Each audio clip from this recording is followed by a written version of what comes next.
bizning bu ojizlik ila, xokisorlik ila, gunohlarimizdan qo'rqqan holda, bo'yinlarimizni ekkan holda, qalblarimizni huzun egallagan holda, ya Alloh, o'zingga ojizlik ila xalqimiz bilan aytgan 10 milliarddan oshiq istig'forimizni 100 milliarddan ziyod istig'forlar, behisob istig'forlar o'rnida qabul ayla ya Alloh. Parvardigor olam, ag'ithna, ya Alloh, yomg'ir yog'dirgin, ya Alloh, yomg'ir yog'dirgin, ya Alloh, yomg'ir yog'dirgin, ya Alloh. Havomiz iflos bo'lgan bo'lsa, qalbimizning kirligidandir. Avvalo qalbimizni poklagin, so'ngra havomizni musaffo qilgin. Ya Alloh, qalblarimizni tozalagin, havoyimizni tozalagin, gunohlarimizni tozalagin ya Alloh.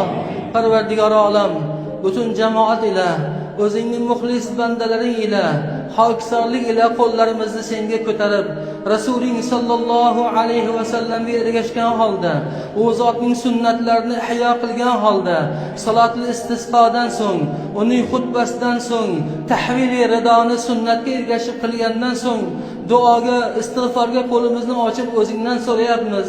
Ya Alloh, biz gunohkor va ojiz bandalaring, sening rahmatingga, avfingga, lutfu marhamatingga muhtojmiz. Bizlarni kechirgin ya Alloh, bizlarni avf etgin ya Alloh.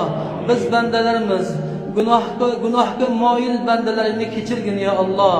Bizga yomg'ir bergin, yomg'ir yog'dirgin, hosilimizga baraka bergin, xalqimizning rizqini butun qilgin, davlatimizni ustun qilgin, davlat rahbarimizni xayrli ishlarga madadkor bo'lgin, muftiy hazrat boshliq ulamolarimizni islomda jonboz qilgin, islomda shijoatli aylagin, qilayotgan solih amallarda o'zing yordamchi bo'lgin.